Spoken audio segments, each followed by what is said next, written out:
E agora o nosso encontro de todas as segundas-feiras com o consultor de economia, professor Antônio Delfim Neto. Estávamos comentando agora há pouco, professor, a entrevista de ontem no Canal Livre do governador do Ceará, Camilo Santana.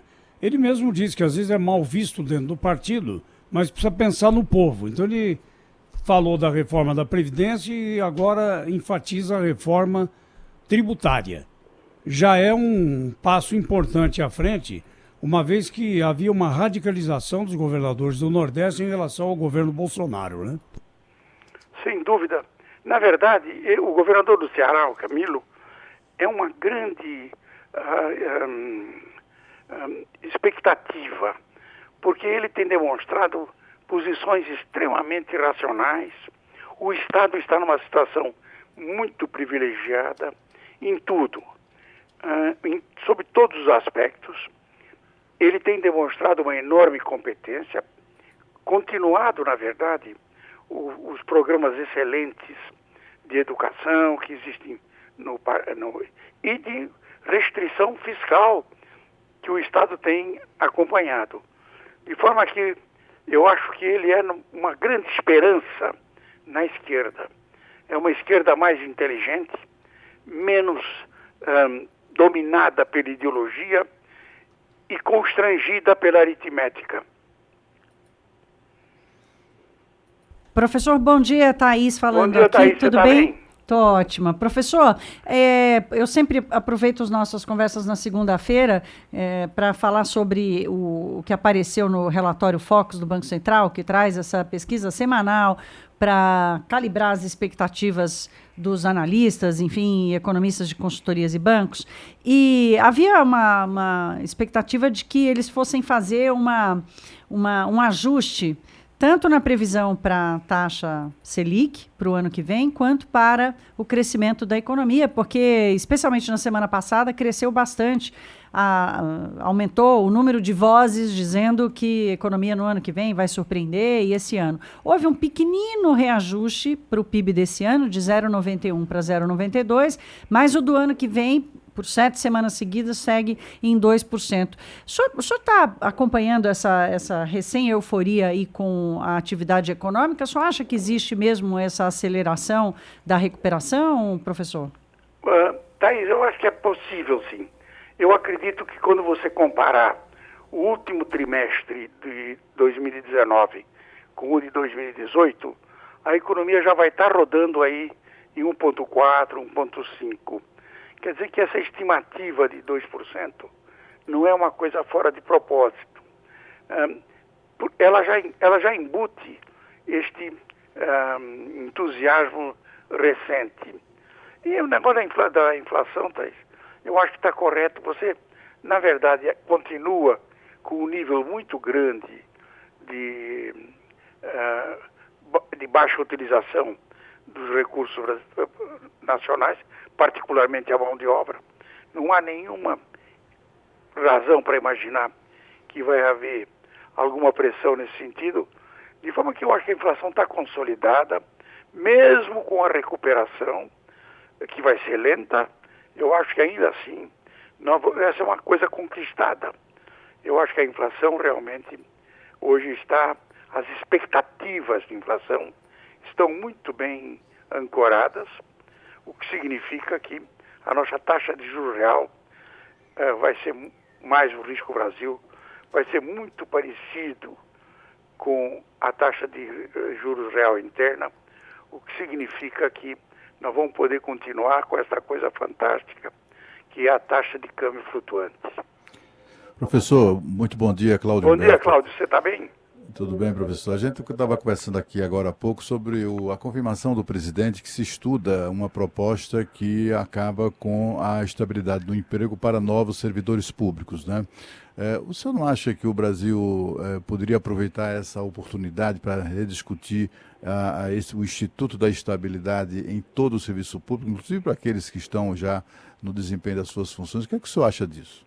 Deixa eu lhe dizer, Cláudio, para as carreiras de Estado, eu acho que a estabilidade é um fato muito importante.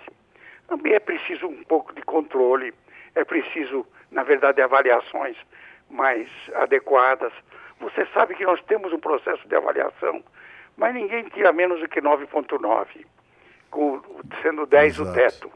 Nenhum chefe tem coragem de dar uma nota menor do que 9 para o pior dos seus funcionários. O que falta, o que não dá confiança, o que é desrespeitoso, o que não atende ao mínimo de eficiência possível. O mecanismo de fiscalização e de avaliação é muito defeituoso. Mas é claro que é impossível você não ter, para, digamos, a carreira da Receita, diplomacia militares, todas as carreiras de Estado, você precisa realmente de estabilidade, como é o caso do judiciário. Por quê? Porque senão você introduz de volta o spoil system, que existiu no Brasil. Para pessoas velhas como eu, viveram o spoil system. Aqui em São Paulo, por exemplo, tinha uma disputa que durou anos entre Adhemar e Jânio. Quando o Adhemar ganhava a eleição, o primeiro decreto do Adhemar era demitindo todos os que foram nomeados pelo Jânio no seu mandato.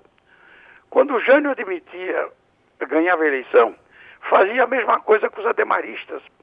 Você introduz, na verdade, uma incerteza e, na verdade, você condiciona o sistema inteiro. Então, é preciso realmente, para carreiras de Estado, a inamovibilidade é fundamental, para que eles tenham condições de enfrentar o próprio poder. É um mecanismo de controle do poder. Agora, isso você tem razão, envolve um enorme controle do próprio funcionalismo, né?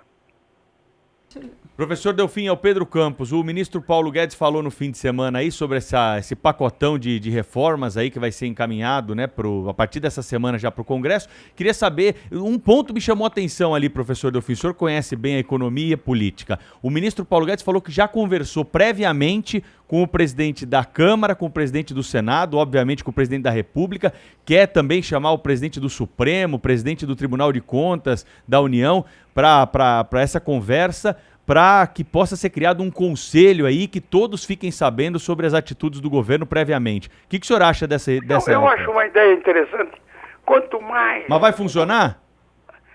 Não, eu diria o seguinte, quanto mais e maior for a disseminação do que vai ser feita, for a transparência, melhor será.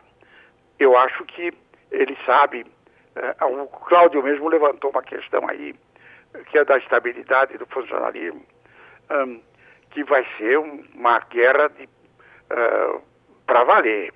Quer dizer, na verdade, a casta que detém o poder no Brasil hoje é que seria atingida por isso. Vai ter uma reação dramática. Agora, que é um programa que vale a pena fazer e que vale a pena analisar com cuidado, preliminar também, algumas eventuais exageros, se houver, para acrescentar algumas coisas que foram esquecidas, que certamente existirão. Eu acho que esse mecanismo de tentar trazer todo mundo para a mesa e usar, na verdade, o único instrumento da República Democrática, que é o exercício da política, ou seja, a discussão clara e à luz do dia do problema, e depois submeter à votação. É assim que toda a República Democrática funciona. O que eu acho é que ele está propondo coisas muito interessantes, que em princípio eu acho que nós devíamos apoiar, pelo menos para poder ver o que tem dentro. Professor, semana passada o Banco Central reduziu os juros mais uma vez. Quando é que a gente vai começar a achar correspondência entre a Selic e aquilo que pessoas físicas e jurídicas conseguem nos bancos, hein? Ah, sim. Deixa eu lhe dizer, nós estamos, desde o Ilan, nós estamos num processo de revolução no mercado, no setor financeiro.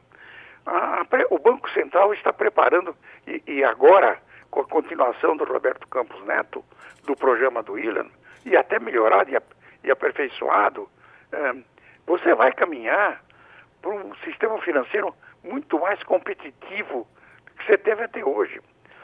Eu não tenho a menor dúvida, a grande surpresa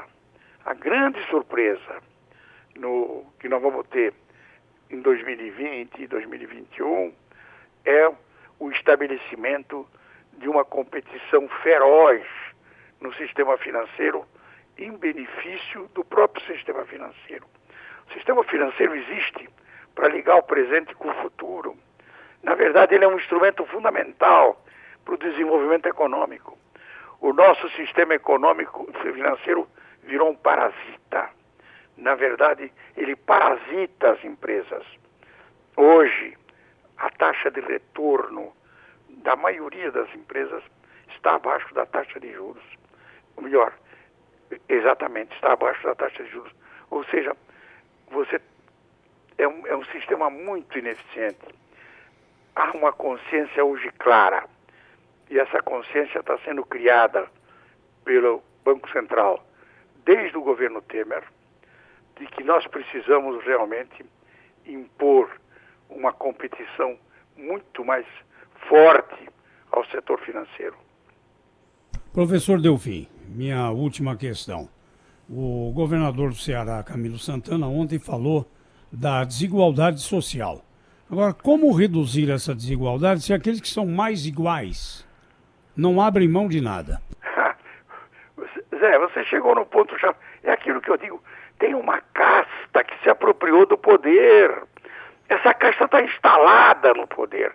Ela controla o poder. Esse é menor no executivo, mas é gigantesca no legislativo. E muito maior ainda no judiciário. Esse negócio não se trata de uma coisa de pequeno monte, não, Zé. Você tem aí, na verdade, uma casta que se apropria de uma parte imensa do excedente produzido pelo Brasil e que vai resistir a devolver. Então, uma boa semana, hein, professor? Uma boa semana para os senhores também.